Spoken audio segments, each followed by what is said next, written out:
Hello, and welcome to the Formal Review. Today, we'll be having a very special episode looking at 3 different movies. Now sit back, relax, grab your drinks, and let's talk about these movies. What's up, everyone, and welcome back to the Formal Review. This is Season 4, Episode 29, and I thank you all for tuning in once again. Now, welcome to the first episode in the Oscar Academy Awards series, as we are now in award season, and there's still a lot of movies to be seen. So every year, I watch all the films that have been nominated for Best Picture, Best Director, and then all the acting categories. I then sometimes watch the screenplay movies if I have time, or if there's only 1 or 2 that I haven't seen. Now that the films have been nominated, there's a long list of them that I haven't seen yet. So there's only about a month to put out all these analyses, so we're going to be increasing the amount of films covered in each episode to 3 for this limited amount of time, and then at the end of it all, I'll have a full episode going into my thoughts and predictions for the Oscars. But in this episode, I will be going into King Richard, Drive My Car, and Don't Look Up, so stay tuned.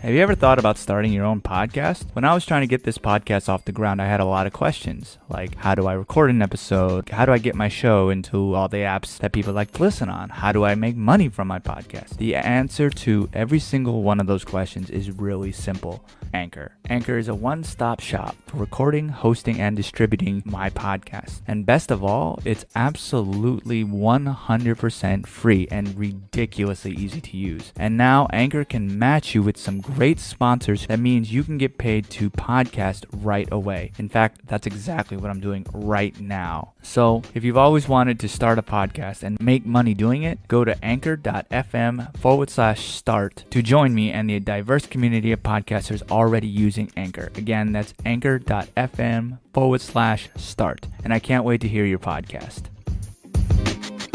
Now, before I get into anything, I do want to preface this episode with a slight spoiler warning for these 3 films. As I always say, I do suggest seeing the films before you have to hear what I have to say about it, so you fully understand everything. I will do my best to keep the analysis fairly vague, but if you don't care about that, just keep listening. Also, I know I talk about this at the end, but the data shows that most people don't listen to that part, so I want to talk about it here and reiterate the importance of leaving reviews on your favorite subscription services. I do read those because I do want to grow, because these episodes are really for all you listeners out there, and I want to keep this entertaining. So what do you want to hear? Do you want to hear games? Do you want to hear more of the 4K stuff? Do you want to hear me talk about a certain movie? If you want to come on and talk to me about something, if you want to debate, I'm always open to do stuff like that, so you can always reach out to me on social media. I always want to grow and improve, and just because something works doesn't mean that it cannot be improved. So if there's something that you want me to improve on, let me know, and I will grow as such. Anyway,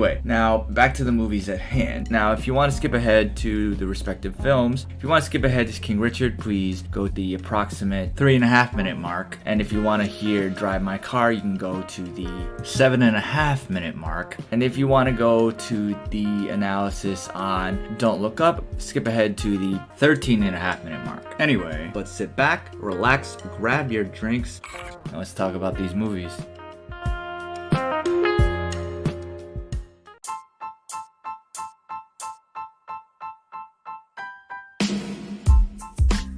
King Richard is a biographical drama directed by Ronaldo Marcus Green and written by Zach Baylin. It follows the life of Richard Williams, the father and coach of the famed tennis players Venus and Serena Williams, who also were executive producers on the film. It stars Will Smith in the title role, Aunjanue Ellis, Sania Sidney, Demi Singleton, Tony Goldwyn, and John Berthon. Now, this film has Richard telling almost everyone that his daughters are born to be stars and that he has an 84-page plan to achieve that dream. Now, it's one that most have heard before when it comes to biopics. It's even one that somewhat feels too good to be true. Now, like any film based on a true story these days, the end of the film has a montage of real-life footage intended to assure the audience of its accuracy. However, in addition to that, like a lot of other biopics, this is not a documentary, and as such, it does take some liberties with the story for dramatic effect. However, there are still some real-life moments in the film that it recreates. Both Venus and Serena Williams were producers on this film and did give their film the blessing, which does give it some credibility. It does have some small details such as the family Volkswagen bus or Venus's hair beads when she's up against Vicario. And then it also does well with the bigger details, such as Richard coming from Louisiana and having run-ins with the Ku Klux Klan. Now, the Williams sisters grew up in Compton, where Richard began training them when they were only 4 years old. This film does remove the fact that he also trained the middle daughter, who was a talented tennis player, trained with them, and might as well become the third Williams sister if she did not injure her back. Now, the main but also small change was that Richard was not really interested in tennis because it was a sport that featured few black athletes. He became more interested in the sport after watching a women's match on TV and hearing that the winner won $30,000. Now, this film definitely puts Richard in a more sympathetic light, even though he was an extremely controversial figure during the 1990s. Honestly, one could say that it almost rewrites the story to show this dedicated father figure instead of a man who used questionable tactics to push his daughters. Some of the questionable acts that Richard did with his daughters was that he banned his daughters from dating to basically remove the idea of motherhood from their minds, and he also ripped off heads of dolls that the girls brought home. And all of this is to say that King Richard is not a true story, but it's more of a Hollywood biopic that one should take with a grain of salt. It's a great story, no doubt, but it's also a specific version of that story. But honestly, one cannot really deny that he and his daughters have lived an incredible life. Now, having said that as well, this film seemingly is almost rewritten in a way that Richard seemingly wrote this screenplay himself, because Richard is honestly the hero of this film, and it shows him as the main reason for everything that happens to the Williams sisters. From that point of view, this is very much a Will Smith film, and he does give a very committed and excellent performance as Richard Williams. Smith has been a fantastic actor for many years, from actual acting films to action stories, and in this one, he does capture Richard's personality and physicality, the diction, and also the Louisiana accent that Richard was known for. And the girls who play Venus and Serena Williams are also great and fairly believable as the young people who will eventually become the future tennis all-stars. Now, director Green is able to emphasize the human story while also putting in the behind-the-scenes contracts, sponsors, and coaching philosophy that not a lot of people know of. And really, it does show how a black family was able to conquer the very white sport of tennis, and really how Richard pushed them to get them to succeed. But for a film about famous tennis playing sisters, one, there's not that much tennis. You don't see them step really on a court for about 30 minutes, and then there's some tennis, and then there's not much more until the last half an hour, which is basically all tennis. There's a lot of lecturing and also intertwined with some great scenes. Now, honestly, it is a very odd choice to take the story of possibly two of the greatest American athletes ever and make it about their father, even with Will Smith playing him. Now, if you want to learn about the full scope of the Williams' careers and challenges, there's plenty of films that were made by ESPN. Now, the acting is on point here, the themes are great, the ending and the direction is great. However, it does struggle with the details of the true story, and again, weirdly focuses on the father figure and not the daughters. And I would rate this honestly a 4 out of 5. Now on to the next film.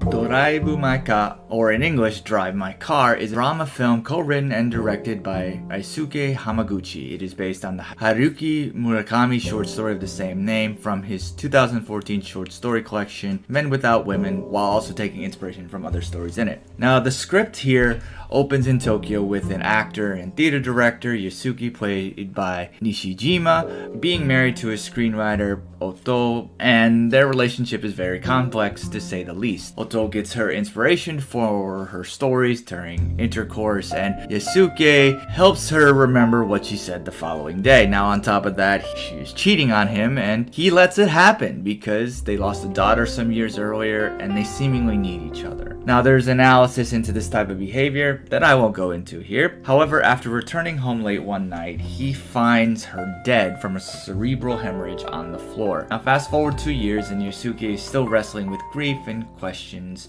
his marriage to Oto. Then, when producers ask him to put on his play, they require a driver for him because of a prior accident a while back. Now, this brings in Misaki, played by Toko Miura, who serves as a very stone-faced chauffeur. And their relationship with each other gives way for a place for Yusuke to get this reliable and ultimately a place where he can really be true to himself. Now, she waits for him during long days of rehearsal and gives him a smooth ride home, which allows him to focus on himself and honestly give a deep connection with Misaki. This story of the film parallels a lot with the play that Yusuke is putting on. The play was first directed by a man who encourages actors to have an inner experience that would appear in their physical actions on stage, and Yusuke attempts to do a similar action with his actors speaking various languages that he also projects on a screen their translated dialogue above the stage. Now, as they perform the multiple languages, they're required to know everything very well so that their delivery is true and not just a fake acting moment. Now, this aligns really with Yusuke's own journey of trying to stop avoiding his personal trauma. Now, in one of these rehearsals, Yusuke plays a character. He becomes overwhelmed by it when he sees the relationship of this character to his life. He tells one of his actors that the text is questioning you, and if you listen and respond, it will speak to you. This is the same thing that really Yusuke and Misaki have nothing to do but really think about their late wife and mother respectively. These rehearsals lead to drama between Yusuke and his actors, one of with whom his wife actually slept with. Now, Yusuke then casts him in a role that's well beyond the young actor's skill, and this is essentially a fork in the road that Yusuke sees on whether or not he can move on. In this moment, he's able to confess his complicated life with Misaki and realize that even though it was complicated, his and Oto's relationship was real. And additionally, through this, Misaki learns that to accept her abusive mother still loved her. This film shows that the car is a very comfortable place from the beginning of the film. It's where Yusuke finds solace even before the death of Oto, and now it's a space where he can be with his wife even though it's temporary. And the director really put this even into the film more symbolically when the film crossfades from the car's wheels to the cassette reels to essentially say that Oto's voice and thus Oto herself was fueling the car. And this also signifies a forward moment when dealing with trauma and or mental illness. One can move forward, but that doesn't mean that something always goes away completely. It will always come back around even if the car is miles away from its original location. Now, both Nishima and Miura as Yusuke and Misaki respectively give superb performances, and really Hamaguchi's direction is really able to create the overall calmness with a very simple shots. At the end of the day, this film is about being true to yourself, and one important line of dialogue is that if we hope to truly see another person, we have to start by looking within ourselves. And this film allows Yusuke and Misaki to address their failures, forgive themselves, and move forward. And it emphasizes the importance of the road ahead instead of just going around in circles the same thing every single day and just asking questions that no one really can answer except for ourselves. And this film really does succeed with its themes, its acting, its story, its details, and its ending. Now, is it one that I would revisit? Probably not anytime soon, but like the wheels and the cassette tapes, eventually I will. It was an amazing film, but it was slightly long, and it does feel that way. So I would rate it a 4.5 out of 5.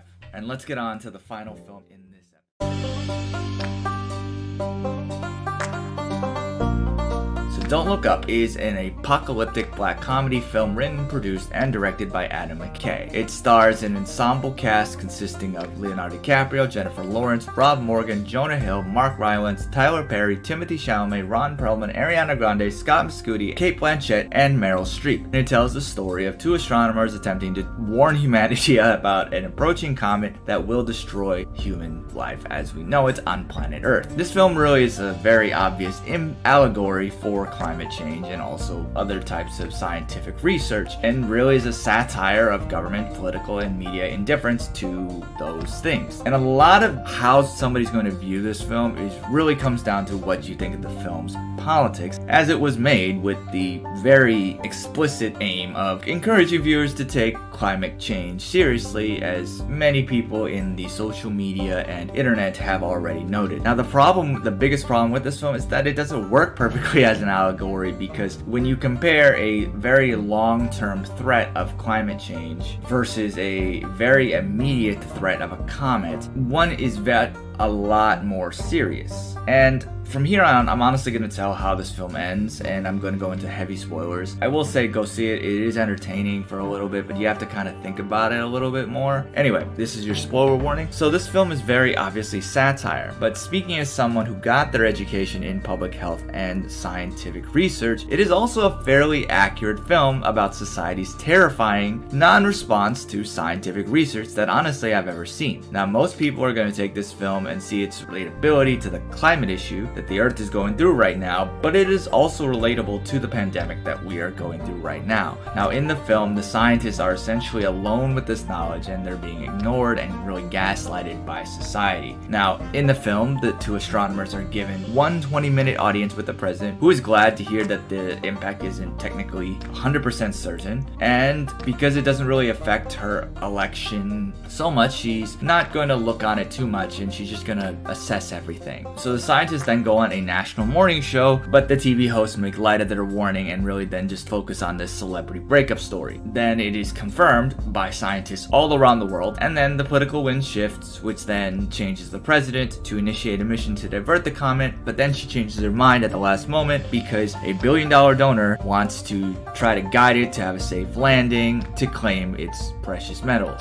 Let's be honest here. It's so obvious of what this film is trying to do. It's obviously not just about how humanity would respond to this. It's a film that is how humanity is responding to scientific research such as climate change or a pandemic. Now, our society is one where people, despite there's clear, present, and worsening climate danger and how a pandemic happens, still say that climate change is a hoax and also vaccines are completely fake or completely not needed. When talking about the pandemic, in the first 6 months, the US had about 2.6 million COVID cases. Now, as of this recording, there has been about 4.15 million cases of coronavirus, with about 5.8 million deaths due to COVID in the entire world, reported to the WHO. Now, getting vaccinated against this helps protect people from getting sick or severely ill with COVID, and it can also help protect people around them. Now, this is one of the biggest misconceptions when it comes to the vaccine, because a lot of people are against it because they think, oh, it doesn't cure it. Well, vaccines aren't meant to cure it. It's really helping to protect you from being severely ill. Vaccination, at the end of the day, is the most effective method of preventing infectious diseases and immunity to many types of diseases due to vaccination. And you can look at multiple cases of this happening in the past, such as the eradication of smallpox, and then also restricting diseases such as polio, measles, tetanus from much of the world. And the effectiveness of vaccines has been widely studied and verified. Now, vaccinations given to children, adolescents, adults are all generally safe. Adverse effects, if any, are generally mild. Now, this rate of side effects really does obviously depend on the vaccine in question. As with any medical treatment, including just taking a over-the-counter ibuprofen from your local drugstore, there is a potential for complications, such as allergic reactions. The difference here is that vaccines are given to healthy people instead of taken as a reason for a cure. So a higher standard of safety is obviously demanded. This is all really going into how these things are developed. At the end of the day, while serious complications from vaccinations are possible, they are extremely rare and much less common than similar risks from the diseases that they prevent. Certain illnesses such as the flu remain so common that even vaccine hesitant people mistakenly think getting the illness is a reason to not to get the vaccine because they can survive it. And this is really just due to omission and obviously disconfirmation of biases that also contribute to vaccine hesitancy. Now, when you look at history, since the infamous 1998 paper by Andrew Wakefield that was later retracted because it was incorrectly relating the MMR vaccine to autism, there has been a group of people that have come around that have been vaccine deniers, or more commonly known as anti-vaxxers, and they have been exponentially growing over the years. Now, a survey from the American Academy of Pediatrics found that the rate of parents who refuse one or more recommended vaccines increased from 9.1% in 2006 to 16.7% in 2000. 2013. Now, this is really all due to the wealth of information that we have because of the internet. It's one, because it's accessible by many, but it also allows that things can be spread easily across social media platforms, no matter how verifiable they are. And it really is clear that the internet is now really showing how important health literacy and decision making is. And there was a survey done that 72% of adult users use the internet to search for information on their health issues. 26% of them said that they have read or watched somebody else's health experience about medical issues in the past 12 months, and 16% of internet users in the US have gone through online in the past 12 months to find others who have shared the same health concerns. Now, regarding in COVID and stuff, there's been estimated 58 million followers on anti-vaccination pages across the entire internet. Now, concerns about immunization safety really follow a pattern. First, some investigators suggest that a medical condition or increasing prevalence of an unknown cause is an adverse effect of vaccination. Now, the initial study and subsequent studies by the same group have really inadequate methodology and really are poorly controlled, and then a premature announcement is made about the alleged adverse effect, which then resonates with individuals who suffer from the condition, and then basically they state that there's some potential harm about the vaccine to those whom the vaccine could actually protect. Now, other groups also attempt to replicate the initial study, but then when the study is then replicated, they fail to get the same results. And then on top of that, once the initial doubt in the vaccine is there, it takes several years to regain that confidence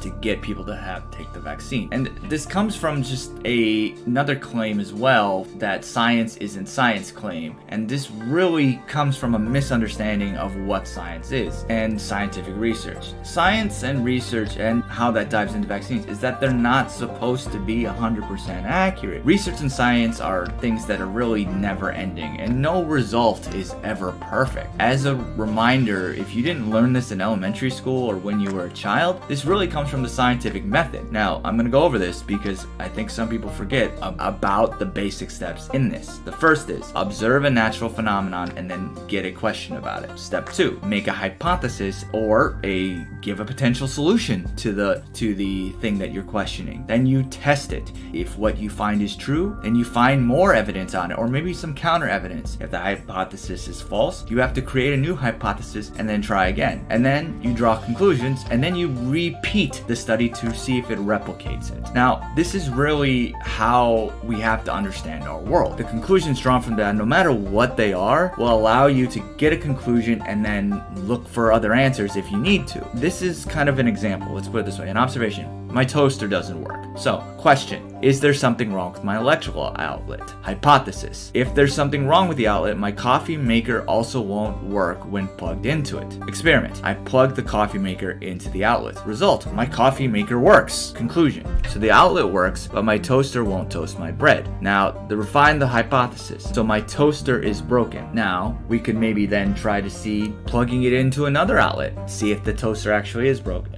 Then we get to a conclusion. And this is a very basic example, but the process again would be just then repeated with a refined hypothesis. And this is why society does clinical trials prior to giving any medication to humans of any kind, no matter whether it's a vaccine or, again, ibuprofen that you go to your local CVS or Walgreens or Rite Aid to pick up. Every medication has to be tested to be approved. Now, clinical trials show that the COVID vaccines are safe and effective people with underlying medical conditions, including those that place them at risk for severe COVID-19 symptoms compared to people without underlying medical conditions. Now let's back up a bit and let's discuss how vaccines work and then compare them to how the body fights illnesses. Now, when germs, such as the virus that causes COVID-19, goes into your body, it attacks and multiplies. And this invasion or infection is what causes the illness, and then the body's immune system that uses several tools to fight infection, such as macrophages, T cells, and B cells. For those who don't know biology, macrophages are the white blood cells that swallow up and digest germs or dead or dying cells, and then they lead behind parts of the invading germs called antigens. Now, the body will then identify those antigens as dangerous and stimulate antibodies to attack them.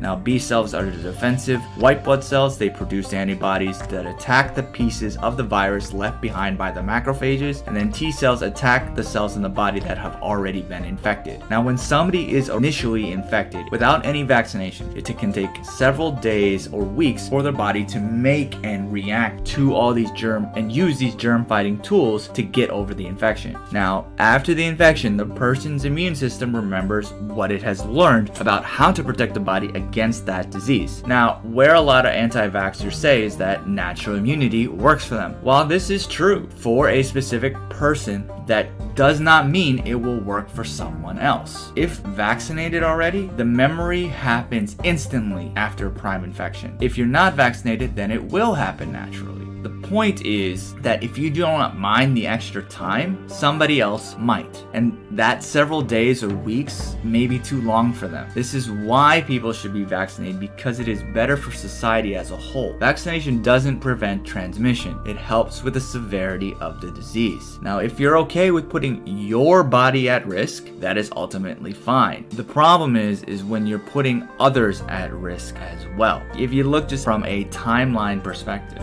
let's just say as a healthy 31-year-old, you're able to develop all this naturally and you're fine. But somebody who's, let's just say 65, they need to have that happen instantly. They can't wait several days or several weeks. And even so, because of the initial infection, because of the vaccination, your immune system is exponentially more prepared than it is even if you have quote-unquote natural immunity. You're going to be better prepared no matter what with vaccination. It's basically if you're willing to risk yourself and willing to survive. There's been also a misunderstanding of what the vaccines are. So Pfizer and Moderna are two vaccines that take messenger RNA, and the Johnson & Johnson vaccine has a harmless version of the virus that is unrelated to the virus that causes COVID. Now, these vaccines both give instructions to your body to create this immune response, and this response protects you from getting really sick with COVID in the future. Now, after the body produces this immune response, it discards all of the vaccine ingredients just like it would discard any cell in your body that it no longer needs. This is something that the body normally does. And because vaccination causes a more predictable immune response than infection with the virus that causes 19. So getting the vaccine gives people the highest level of protection against COVID-19, and it can provide additional protection for those who have already had it. There has been one study that showed that people who already had COVID versus those who do not get vaccinated after the recovery are 2 times as likely to get it again than those who are fully vaccinated. Now, all COVID-19 vaccines currently available in the US are effective at preventing this, but even if you're trying to go with natural immunity, the level of protection that you're getting just from having COVID will vary, and also it just depends on, again, how mild or severe your illness was, the time of your infection, and your age. You could have a mild case one time, but then you could potentially have a severe case next time. You don't really know. The vaccination will protect you because it creates that antibody response without you even having to experience that sickness. It also can protect people around you, especially with those who have increased risk for illness. Now, if you get it, you can cause severe illness or even death, and you can't really predict whether you're going to have mild to severe illness. If you get sick with COVID, you can spread to others. Now, if you're unvaccinated, you can also have long-term health effects after the initial infection. Now, the question is, again, who should get vaccinated? Now, there are very limited people who should not take the vaccine. Now, those are people who have had allergic reactions to vaccines in the past, and the only people that can tell them if they can or cannot are their doctors. Now, the only other situation is that if you've had an allergic reaction to the COVID-19 vaccine, then you shouldn't take that one again. So in other words, if you've gotten a reaction from either Pfizer or Moderna, you shouldn't take those, and you should take Johnson & Johnson. Now, if you've got an allergic reaction from Johnson & Johnson, then you should not take Johnson & Johnson, and you should take Pfizer or Moderna. However, you would only know this if you already took either of them once. And if you took one, then you can take the other, and if you're allergic to both, you're allergic to both. But again, you would have taken it at least once. Now, there are 2 things that are mainly in these ingredients that are closely related to each other. One of them is PEG, which is an active ingredient in the mRNA vaccines, and polysorbonate, which is an ingredient in the Johnson & Johnson vaccine. Now, if you're allergic to PEG, you should not get the Moderna or Pfizer, and then you can try to get the Johnson & Johnson. Now, if you're allergic to polysorbonate, you should not get the Johnson & Johnson vaccine, and you should try to get the Pfizer and Moderna vaccine. Now, all of the other ingredients are ingredients that you could find majorly in your food, such as fats, sugars. None of them have eggs, gelatin, latex, preservatives, any types of metals, and they're also free of microelectronics, electrodes, carbon nanotubes, and also nanowire semiconductors. There really isn't any reason when it comes to the ingredients why you shouldn't take it unless you already know that you are allergic to both of the things that are in the vaccines, which again, you would only know if your doctor told you that, or you've just had really bad reactions to the vaccine previously, but again, that means you've taken it at least once. So the next concern that a lot of people have is because of how these vaccines were developed so rapidly. The problem with that is that scientists have been working for many years to develop vaccines against viruses like the one that causes COVID-19. And this is what helped speed up the initial development of the COVID-19 vaccines. And all vaccines, again, medications in general, have to go through 3 phases of clinical trials to make sure that they are safe and effective. Now, in regard to this situation, phases did overlap, but all phases were completed. And then they were approved by the FDA, and they continue to be monitored, just like every other type of medication. And this is again the scientific method. In short, COVID-19 vaccines teach our immune systems how to recognize and fight the virus that causes COVID-19. Sometimes the process can cause symptoms such as fevers. Now these symptoms are normal and are signs that the body is protecting yourself against the virus that causes COVID-19. Now going back again to how this really does apply to again the COVID-19 pandemic that we're dealing with, and also the climate change. And additionally, it looks how there's a lot of hypocrisy when it comes to certain things, because there are people who still give subsidies to the fossil fuel industry, and currently the White House is selling drilling lights to a huge tract of the Gulf of Mexico, even though world leaders still say that climate is a quote existential threat to humanity. And really, our world is overshadowed by sports and really entrepreneurs that push sky tech solutions and billionaires that have this fantasy. People really are failing to realize how serious and permanent the ecological breakdown will be if really people don't really mobilize to respond to science as a whole. We have lost so many people